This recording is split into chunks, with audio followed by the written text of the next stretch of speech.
I hope we pulled the shades. Yes, we did. We don't want you to look outside today. We're at Seton Catholic Central School on the former Plattsburgh Air Force Base. We're in the library. Libraries are something I love to promote and talk about all the time. And I have two people here whom I love to promote and talk about all the time, too. Yes, it is a snowy day in April, on the 26th day of April 2016, but it's not snowing in time. To paraphrase the old phrase, it's not raining inside. Let's all sing loudly. Take your books off the backs of your seats, and we'll turn to hymn number 262. Right. Sister Stephanie Yes. and Sister Debbie, how are you? We're alive and well, in spite of the snow outside. You just, you always remind me of when we first did an interview at St. John's. St. John's, MAI, Seton. Seton Catholic. Although I would go over to give presentations at St. John's, but who Did we go knows? to St. John's? No. It was Seton. It was Seton in those days. I know there was a fireplace, That's right. and I know it was 18 years ago. That's right. 18 years ago in the former MAI Seton building, in what would be considered their meeting room with a fireplace on the first floor. And it was our first interview about actually the mission of hope at that time. It was The about the beginnings. mission of hope, and I've mentioned it many times, so it's no secret, and I wouldn't try to hide it anyway. Calvin and I were deeply moved at that time by what you were doing and what the kids were doing, because it was strictly a one school operation, That's the correct. mission of hope back in those days. And each time we've done an interview with the people, now adults and young people from various schools around the North Country and other places, I'm still impressed. And as my father used to beg me to do, spread the gospel, whatever opportunity I get about you and about the mission of hope. And I know every day when you get up, you feel good about what you've accomplished. I do. I say to people still, even after all these years, I can't wait to get to work in the morning. And that's a wonderful feeling, particularly at my age. And it's also a wonderful opportunity to reflect on all that has been and all that continues to be. And the breadth and height and depth of what's unfolded just in that one aspect of the mission of hope over the last 18 years is leaves me speechless at times. Breathless is probably a better word. Breathless is way more realistic than speechless. Yeah. No, I'm never speechless, as people say. But I love it. But we have been friends for a long time, and I've certainly admired both of you since I can remember. And believe me, I can remember back a long time, except for my little crib notes, which I have here today. I've been associated directly and indirectly with Woodmen of the World and then WoodmenLife for a long time, even before Calvin Castine and I got together, and that was a long time ago, 19 years ago, although I knew him even before that. I like what Woodman does.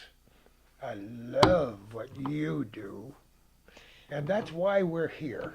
This program is being recorded in a snowstorm in April before a wonderful banquet that WoodmenLife Chapter 462 will be holding to honor both of you. And sadly, I won't be present for that, and you know why. I'll be enjoying warmer weather, and I hope it's warmer by then for both of you too. I've been to the banquets before. I've been so humbled and impressed by what Woodman does, not only presenting flags to people all over the North Country, but saluting those people who deserve to be saluted. And there never were two people who deserved it more than both of you. Prestigious awards. You'll watch this program ahead of time and attached to the banquet program, and you'll watch these two people, and I hope they're so embarrassed we will be. by the We are. prospect, because these awards are a very big deal. I believe it. Anybody who's ever received either one or both of these awards feels the same way, I know. One is called Citizen of the Year. Wow, that is so cool. And you, Steph, I love it. Caring for others.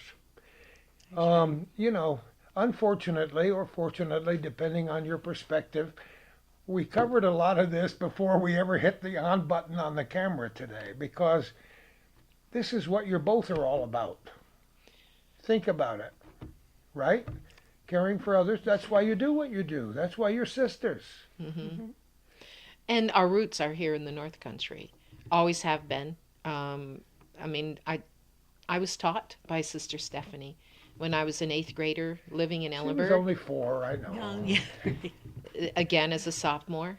And then we were both teachers here in the Plattsburgh area for many, many years.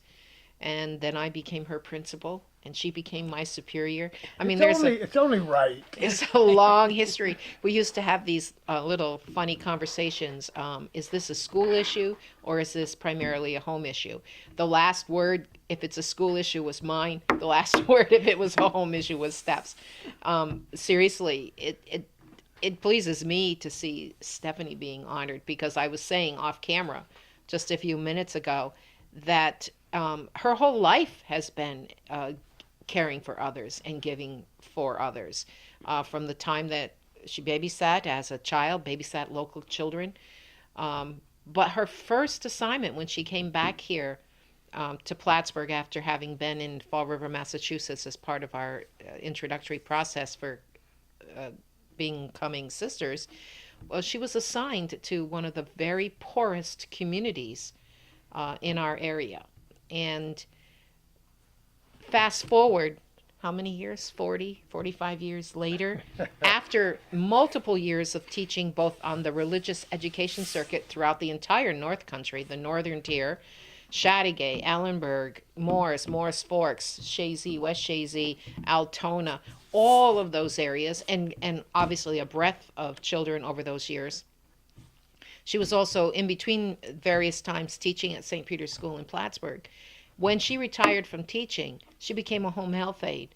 And interestingly enough, you know, God has this amazing circle of life. And one of her first persons that she was asked to care for, literally care for with compassion, was an extremely poor older woman in the same community that she had first served when she came here as a very young nun. And so I always find that kind of poetic justice and poetic rhythm to life admirable because neither time did she ask for those tasks, but both times, and people have often said to me, Sister was the one willing to go. Sister Stephanie was the one willing to go. And you know what? My hue and cry has always been there are no coincidences. There are forces at work that I hope we recognize, but sometimes we fail to until they drag us by the nape of the neck to where we're supposed to be, right, Steph? That's right. I was thinking as she talked, notice that she never let you say one word. Well, yet. you know, she's such a quiet. We're also extreme opposites. She's a high introvert, and I'm a rather casual extrovert. So, when Calvin told her to use her playground voice, yeah. I know she has one because I've heard it before. You've heard it, right? But I want to know something. I want to know why you think you were led to do what you've done your entire lifetime, Steph. Well, I guess I started as a child. My parents were always very concerned about our neighbors and how they were being cared for, and that just kind of rubbed off on me. And I've got my parents to thank for that. Whether we lived next door to a house full of children or we lived next door to elderly people, my parents were always there for them. And we're there to help in whatever way they could. So it's built in It's built in. into the genes before you were born, and certainly you were nurtured in that direction after you were born while you were growing up. Yes. But so, how old were you when you knew you wanted to help others? Well, I used to tell my mother and dad when I was very small, when before I even started school, that I was going to become a sister to help people. No, come on. Yeah. The Before handwriting was on the wall. my No mother's, kidding. A my little mother said I note was was with your born. diaper. Mm. Right. My mother said I was born with the idea because she said that's all I ever said I was going to do was become a sister in order to help people. I love So, it. You don't make up these stories, folks. no. This is for real. And you felt the same way, I'm sure, as a young Absolutely girl. not. Oh, I'm kidding. I did, You but are. not to the degree that there was a time when I was very young, uh, 8, 9 years old, that I really believed I wanted to become a sister, but I honestly didn't believe I could. And the reason, this is the truth, the reason I didn't believe I could become a sister was because every sister I had ever known, I never saw them go to the bathroom. And and ask people who grew up with This them. is It's the true, big right? reveal. And I never saw them without their clothing. Okay, in the sense of Yeah, I can't sleep in that kind of thing. And then I love it. and This is then I, beautiful. it's true. And then I always believed that I wanted to be a race car driver or president of the United States, and I couldn't do Those both. are good choices. Good choices. However, the long and the short of all of that is obviously I didn't become a race car driver. I didn't become president of the United States, but I had Sister Stephanie, as did so many thousands of other children.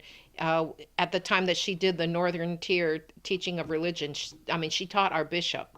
She's taught 8 priests within the diocese, and I don't know how many And I other might sisters. interject if I might.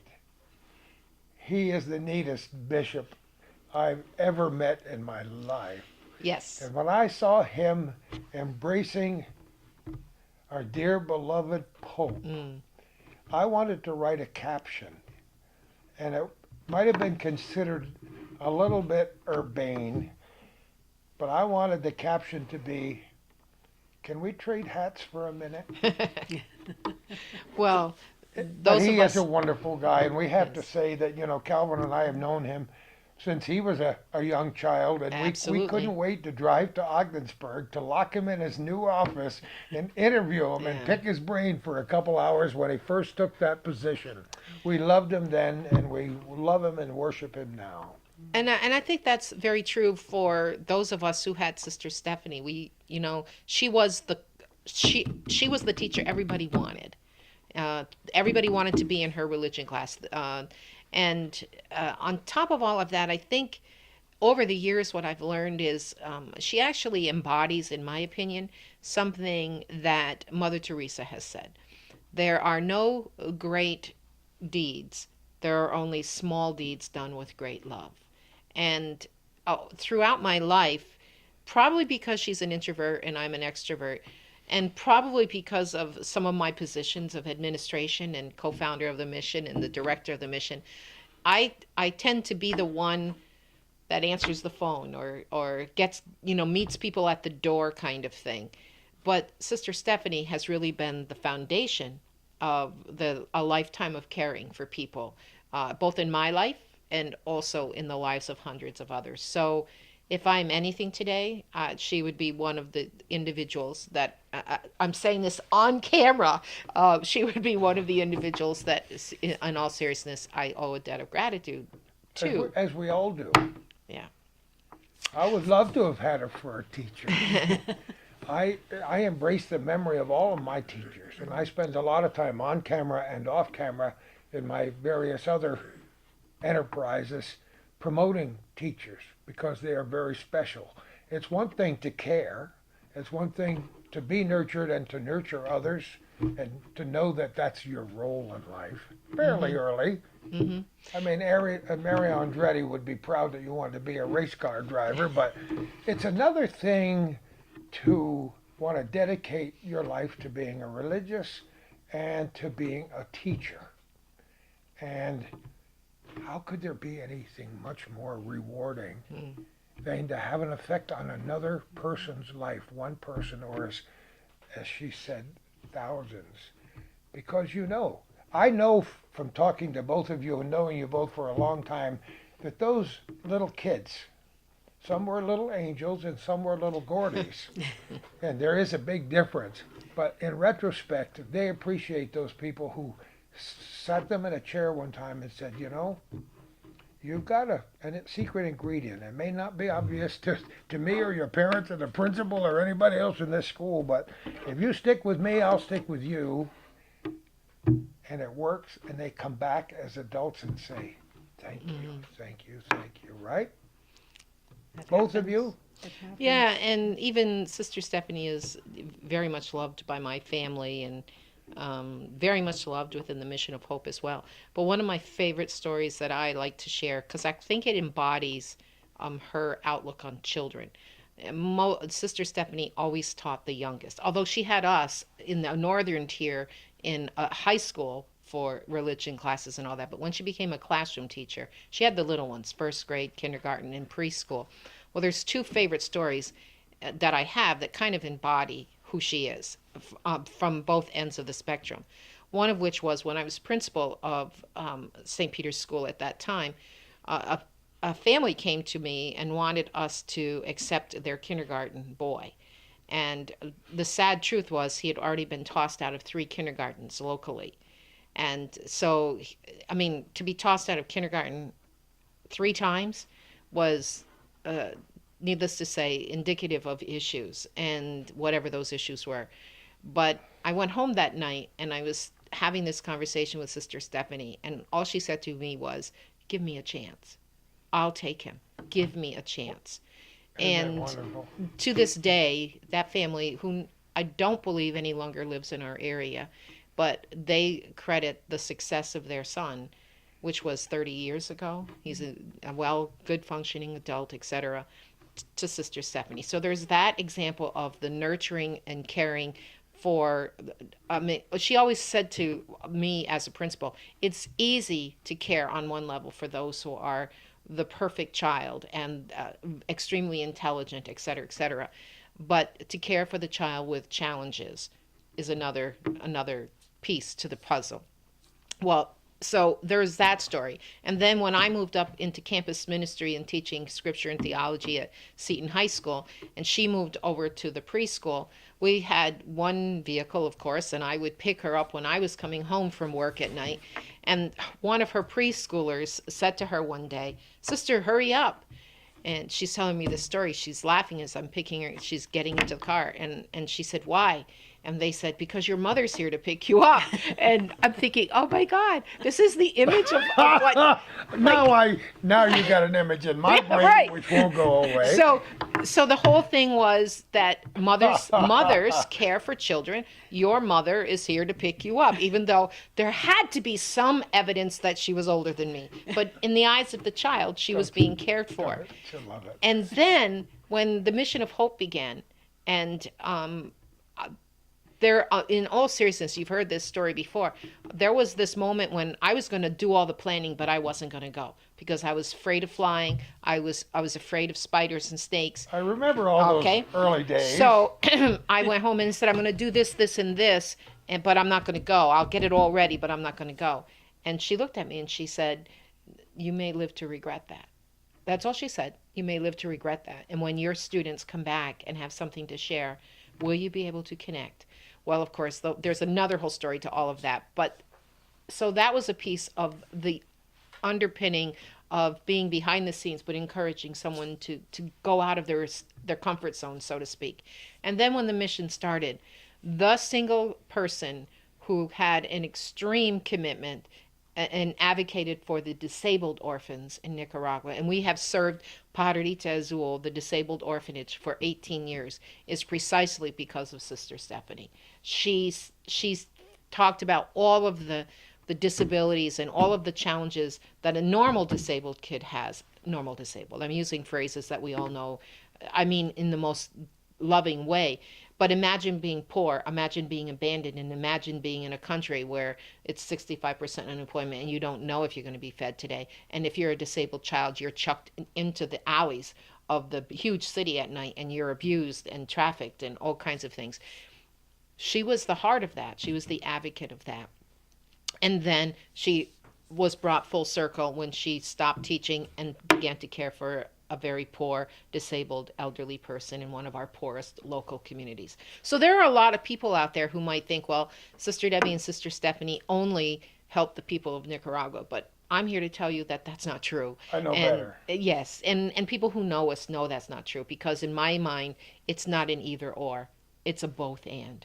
We are called to do what we can, where we can, when we can. And Steph is an example of that from her youngest days on up. It's not that you look at your past and gloat over your accomplishments, because it as Sister Debbie said before, it's one little thing at a time. One little child where you say, give me a chance. Give me a chance with this child. And I'm sure with some children, the outcome was a little less positive than you hoped. But in some, the result was almost glorious, right? So you look back and say, unbelievable, at times. I sit back and think, well, I never thought this boy or girl would turn out the way they did. And I often question myself, did I do enough for them, to make it all worthwhile? that's what humble people do all the time. Hmm. I can't do enough. Lord, give me the strength Hmm. to do more than I'm doing. And those are the people that always shine and rarely have the opportunity to receive the awards that you two will be receiving. But those people who are watching this program could say, I know a couple more people like that. Maybe I'll call Calvin, maybe I'll call Timmy, maybe I'll call somebody, because it's not that you need to be recognized, because that's not the reason you do it. Yeah. But just to be grateful at this stage in your lives. I think it's about gratitude, and I think it's about humility. I also think it's a recognition, at least when I look at Stephanie and her being a homegrown girl. But I look out there, and there are so many people, as you've mentioned, who do this every single day and may never get an award. And I would just like to say, we've always felt that whatever comes our way in the name of all the others, of all the Boy, people. that's a mouthful. It is, and I sincerely believe that. I just think that you don't do what we do for any sort of credit or recognition. You do what we do because we believe it's the right thing to do. And I believe also that the North Country and all its most of its residents really do depict the recognition that we are members of a global community. We are human brothers and sisters, and we're called to serve. These kinds of things are happening in other towns, in other cities, in other countries. Calvin and I, it just happens, are committed to this great North Country. Never when I first moved here, because I wasn't born anywhere near here, never did I dream that I would arrive here and spend more than 6 months or a year getting my feet wet in the radio business and then taking the world by storm. Guess what? I barely took Peasleyville by storm. But I have to tell you that after all my years here, and I'm sure Calvin would agree, you both would agree, I'm glad my feet didn't get stuck in the mud in some other place.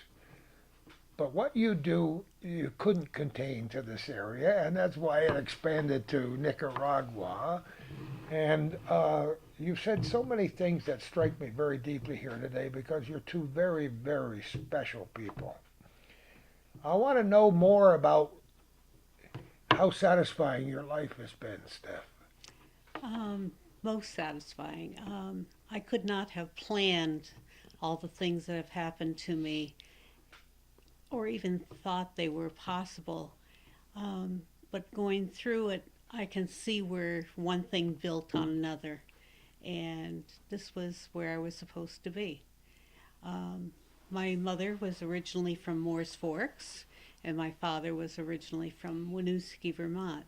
Oh, I didn't know that. And see, with more interviews, See, and you get to all know right, more about let's me. do it. And I always, I always felt at home here in the North Country. I always felt that this was the place I should be. And so when I had a chance after I entered to come back to the North Country, I certainly took it.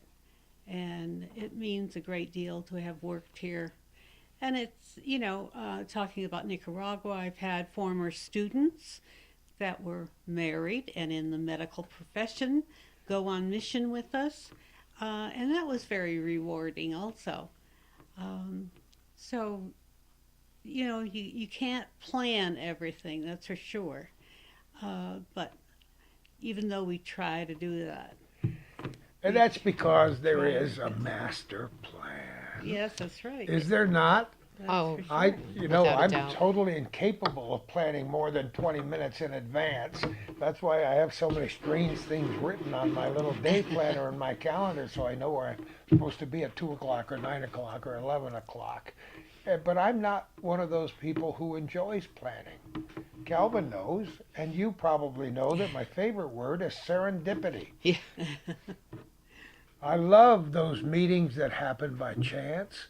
I love, like you do, the opportunity of sitting down with somebody and reflecting on my life to either entertain them or inspire them one way or the other. And I'm sure you feel the same way. I do, and it's funny that you use the word serendipity. And just a few moments ago, Steph used the word home. I was able to come back home because I do think that that in that greater plan. I do a news and notes for the Mission of Hope, and I just finished this morning my weekly reflection, which gives out information about the mission and always includes a reflection at the end. And that goes out to 1,500 people, and anybody else that wants to get on the email list, they're welcome to. Sure. That's a free ad, by the way. Of But course. the reflection was on my grandnephew's baptism that occurred this past weekend, and how in the midst of all of that, you may recall the song "If a Picture Paints 1,000 Words" Of course, yeah. by Bread. Of course. And I was thinking about, what is home? Because I was back in my home church, and I was with family, and what is home? Home for me has become so much more. These are my roots. This is where I live. This is what I love doing. But home is also that welcoming sense of inclusion for whomever crosses your path on a given day, that there's a reason why that person has crossed your path. And from some people, we learn blessings and receive blessings, and other people we learn lessons. And so all of that to say that I do believe in the serendipitous approach to life.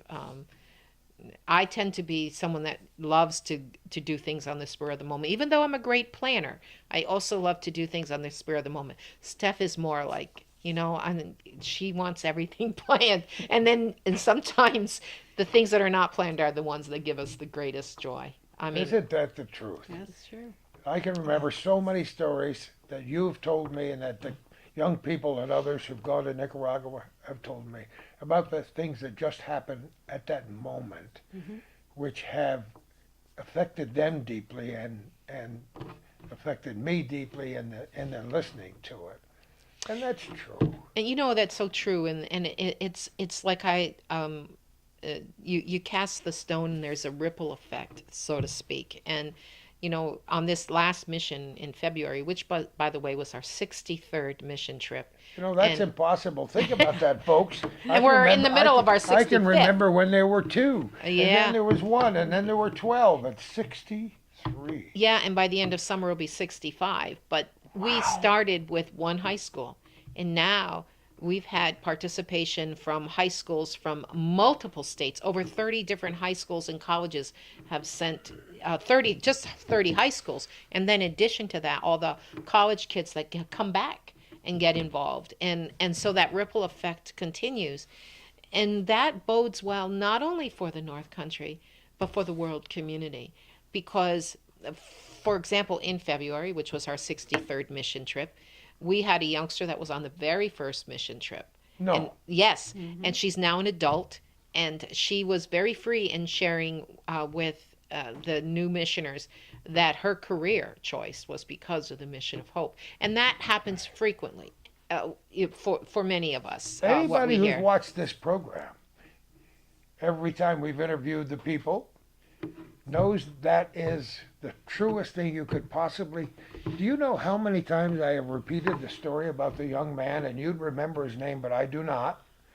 And I said, has this in any way affected your plans for the future? He says, yes, I'm going to be a missionary. Mm-hmm. Mm-hmm. And that's how explicit he was about what his. I don't know if he was or if he became a missionary. He did for a period of time, and then now he serves in the Midwest, and obviously still doing types of missionary work. But the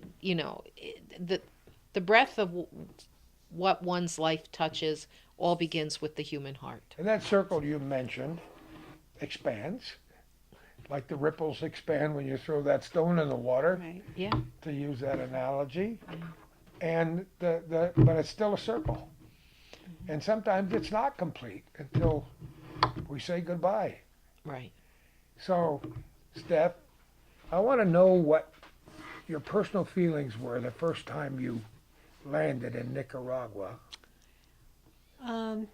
Well, when we landed there, we were let out on the runway. They didn't even have a complete airport to go into. Oh, I didn't know The, that. the changes that we've seen over the years have been remarkable. We had to argue with the people at customs to get our medicines through. And finally, I just said, well, we can put this in our papers that will be read in the United States that you don't really care about your children because you won't let us bring in the medicines. And so they said, well, only she could say it too, so if you don't want your names in the paper, and we did. We got every single box through, But it was the first couple of years. It was kind of a fight to get things into the country, and yet we weren't charging them for it. We were simply giving it to them. But it was a real struggle, and it's something I just couldn't understand. And I remember saying to Debbie as we got on the plane, with everything I've seen, I don't even believe that there are people alive here. They're drinking water that's not pure. They're eating things out of the woods because they're so short on food.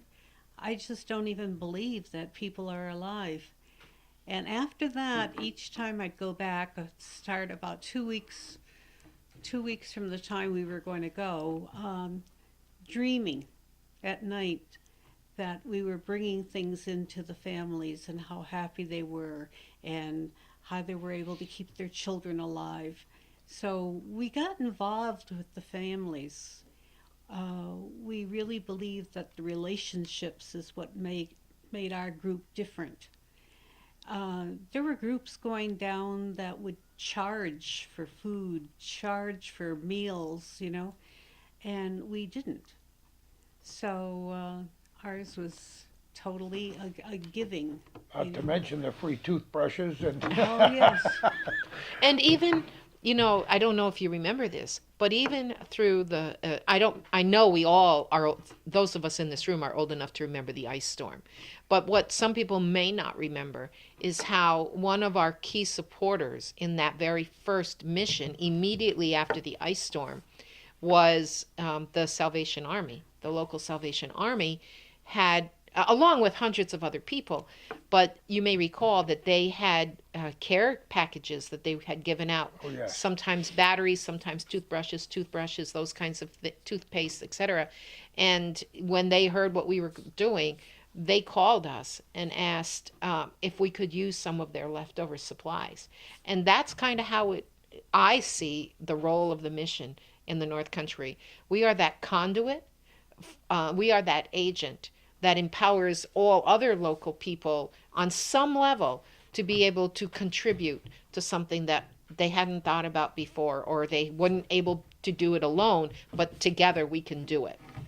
And that happens with all kinds of leftover medical equipment and supplies that we are given. And the other thing is, a lot of people don't realize that we do a lot of local service and care. Particularly, you know that once someone has a piece of equipment, medical equipment, you can't return it, even if you never used it. The minute you take it out of the store here in New York, you can't return it. And so we've had a lot of our veterans we've heard about that need a wheelchair or need a hospital bed, or a family in Champlain recently that needed a hospital bed for a temporary situation. We had those because of the generosity of other people, and they're in process of being inventoried and shipped. And so the services are both local and global. And we don't have to be out there touting that all the time, because the bottom line is you do what you can, where you can, when you can. I love it. And so it's all about the relationships. Steph said relationships. That's what it's all about. It's about, some may recall this third grader at Northern Adirondack when I was presenting there once. I was asking the question, why should you help children from other countries? And I think I was honestly looking for things like, because Jesus told us to feed the hungry, because God told us to clothe the naked. And this third grader stood up and said, because we can. And I'm like, whoa, this is like, whoa, this is Why do you climb the wisdom. mountain? Because it's there. Right. So I like to tout that, I'm a graduate from the first class of Northern Adirondack, and, we get some pretty good products out of there. But anyway, while I'm thinking about what this third grader said, this other third grader goes, sister. Now, remember, this was at the time in the public school. And so, sister, and I'm thinking, yes, what? Because I was talking about community in their fourth grade or third grade social studies thing. And so she says, you know what? Now, this is a third grader. And I said, no, what? And she put her hands on her hips and she stood up, because they were sitting on the floor in the library. And she said, God didn't make boundaries. People did. And I'm thinking, oh my gosh, that's the wisdom Where's adult. Art Linkletter when Yeah, we need yes, him? Wouldn't he right. be happy? But the wisdom of some adult was heard through the mouth of that child. But she learned that lesson. And and that's what we're about in the North Country. It's about learning the lessons of kindness and compassion and caring. You just hit me like a ton of bricks. Because even though you're both sisters, you're both beloved in the North Country and the Catholic Church and the Catholic community, your deepest feelings, especially as they're applied to the mission of hope, are totally ecumenical. Oh, absolutely. The mission of Think hope, about it. our lives, everything that we do, the Dominican Sisters of Hope and what we stand for, we are about inclusivity. We are about, the multiple myriads of ways of respecting people, whatever their walk of life is. And the mission of hope allows that to happen. One of the questions I often get is, well, because you're a sister, can only Catholics apply to the mission? And I laugh and I say, no, God help us, no. We're about inclusivity. Yeah. We're about being multi-aged, being multi-denominational. But that's across the spectrum. That's in every aspect of our lives. There's no question. And if the Holy Father were here, he'd be saying, bless you for saying that, because that's been his message. Yeah. Right. It's about hope. It's about serving and sharing hope. Changing lives, but you can only change lives one heart at a time. And when I became a nun, I didn't think about that. I thought about wanting to make a difference. That was always a part of when I was in high school and I was thinking about it. But now, as you age, or as we say in our congregation, as you sage, as I'm older and I reflect on all the people in the North Country who helped me to become who I am. And I ran into my one of my teachers the other night at the baptism. She's going to be 98. And it's love it. And she recognized me right away, and I'm like, whoa. And those kinds of experiences and that interweaving of relationships, that the mission of hope does is continue to try to foster that weaving of relationships and to expand the horizons at the same time. So, after all of this is over, you've received your awards, You've been dutifully embarrassed by and humbled by the experience. What is the, and besides continuing the mission of hope ad infinitum, what's in your future? What do you feel, Steph? Well, I really don't know what's in my future. Um, I've I've had very serious operations. I said to my You look to me like the picture of health. Well, I am looking much better than I did a few years ago. I said to my doctors, "What can I expect now? After the surgery, is this going to last me the rest of my years or what?" He said, "Well, we really don't know. You're writing the book." I love it. So I Wait a said, minute, I gotta write that down. "Okay, You're writing the book. I Yeah. love it. you're writing the book." So I guess I'll just have to wait and see what the future brings, and be satisfied with whatever it brings. You know, it is a book. Again, this has been a meeting of the metaphors here today, but it is a book. When I left the radio business, I thought that was the end of my world. Hmm. Guess what? Next chapter, Right. next page. Hmm. That's Well, very it's true. comparable to saying that we are the gospel that we live if we live the gospel. And if we live the gospel, we become the message of the gospel. It's all about turning the page. It's all about that next chapter of whatever we're being called to be. You don't know what that's going to be. I don't know what that's No, going to be. we don't. How many times do you see? I see on my favorite social medium page, live, but people do. They wax prophetic in saying, enjoy this moment, enjoy this experience of the four of us in this room together, something I didn't anticipate more than a few days ago, but I'm always enriched and blessed by the experience of knowing people and declaring friendship with people who matter because you make my life better. And hopefully, because of this experience, your lives will be a little bit better. But who knows what today is going to be, or I have no idea what I'm going to have for supper tonight. And, you know, I Well, don't care. It'll be good. well, I will say that on behalf of both of us, this is a little easier than receiving an award in front of people. So this is a better comfort zone. At least, I mean, I'm comfortable with it. But I will tell you that Steph is like, "Whoa, what are we going to say? What are we going to do?" And Yeah, it that's doesn't, her it, introvert it part doesn't coming matter. out. You This can isn't see, just do. all I needed was a tiny Yeah. The few little notes card. so I got the details right. The rest of it falls into place, and I'm grateful, and so are you. Well, and For the other having part, been given the opportunity to do what you do.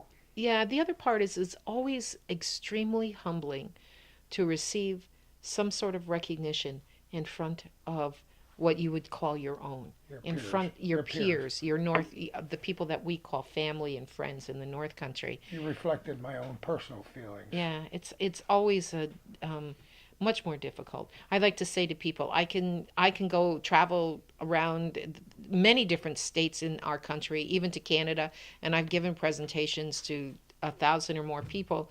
And but when I speak in our own area, it's always just that one level deeper of discomfort, of dis-ease, because you always want to make people proud of you. You always want to be who they think you are, and or who they hope you are, or it's just, as you know, a bit of a challenge. It's that call to feeling uncomfortable and being willing to accept it. Sometimes getting out of bed in the morning is a bit of a challenge, right, Yeah. sister?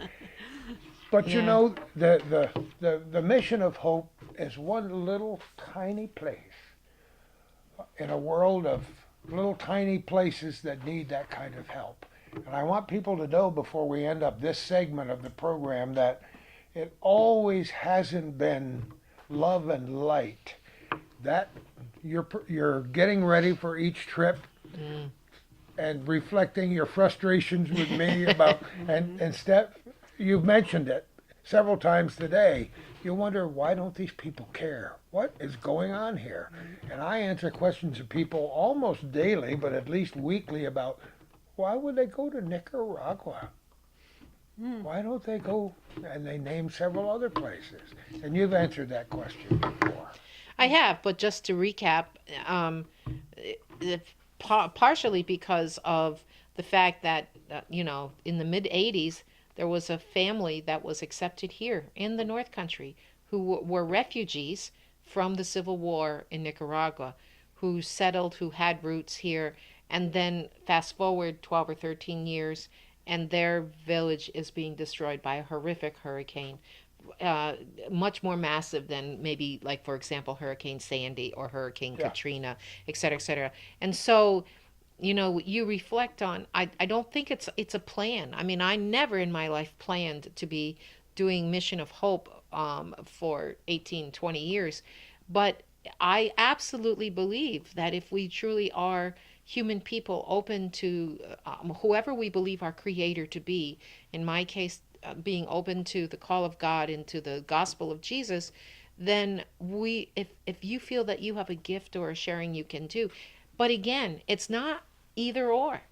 I think that's the danger when we answer those kinds of questions, without saying it's not only about helping the people of Nicaragua, or it's not only about doing a food bank in Plattsburgh, New York, or in Morris, or in Ellenburg. It's not either or. As human beings connected to other human beings, we are called to do the both and. And so I would really like to invite people to just take that one deeper step and just say, what am I doing to help others? And then the more and more that we help others, the less and less we think about, well, where are they? It's about what the need is, and do we have the gifts or the talents to respond? So it's about the both and. You both have had wonderful lives of sharing. None of us know what the future's going to hold, but will there be any kind of written memoirs? How about you, sister? Have you ever thought about either, besides Calvin's camera and attached to this microphone, will there ever be a way for you to leave a memoir, a written memoir? I Have don't you think thought so. about it? You don't think so? I don't It's think kind of so. daunting just to think of it. Just to think of it, and it would have to come like from our community if they did something like that. But I just wondered if you would sit down at that laptop and just write and write and write until you were exhausted, and then do it again tomorrow and for the next 6 months until it filled 1,000 pages. oh, I don't think I'm capable of doing that. See, I'm not a this writer. humility is a bunch of baloney, as you and I both know. She's capable of doing that and so much more. This is part of your legacy right here. All those kids that come back to you and say thank you for what you said to me in third grade, that's part of your legacy. But I'm one of those jealous people who just admire what you've accomplished, would hate to see it all end when you decide to give up the ghost, as my mother used to say. How about you, sister? I get asked that question at least 2 or 3 times a week, partially because of what I do as my ministry, and also the sharings that I put in my reflections in my news and notes. There have been many thoughts about putting it all into writing. Suzanne Moore and I have this great dream that either when she retires or I retire, she will help with that. Jan has a lot of dreams with the rest of us, doesn't she? And I believe in those dreams. And there are several sisters in our congregation that have said to me, Debbie, you really need to write this. And there are many people in the Mission of Hope who have said to me, the stories you share are at the heart of the Mission of Hope, the experiences. I don't know. I just know that right now I don't have the time to do that. But if there's anybody out there that wants to put it all down in writing, I'd welcome that. Someday, it might be nice for the children who come after us. My mind is singing a great song called Does Anybody Really Know What Time It Is? Yeah, right. Yeah. Or Time in a Bottle, or how many other Time in a bottle. songs If do I we could know? save time in a bottle. Oh my goodness. Yeah. But is there something you'd like to accomplish that you haven't quite been able to grasp yet, either one of you? Well, I'll let Steph answer that first. Did you say tomorrow I'm sorry that I didn't do this when I was 35 or get a chance to do Oh, that? Are you sitting here today pretty satisfied with the way? Well, there's been a lot of things that haven't gone the way I thought they would go. Um, and then as time goes on, you find that there's a reason for what happened or what didn't happen. So I guess I just leave the rest to the Lord and I like that. I see, like that. The see. door is open. Walk through it if you can. If you can't, well, Right. there'll be another door. How about you, sister? I think for me, there are always pieces, small pieces of things that I would like to see happen, particularly, things that I might be called to do. But the reality is, what happens will be what should happen, at least from my perspective. And I think about some of our older sisters that are also very, very good friends of ours, and I think about. I'm so sorry.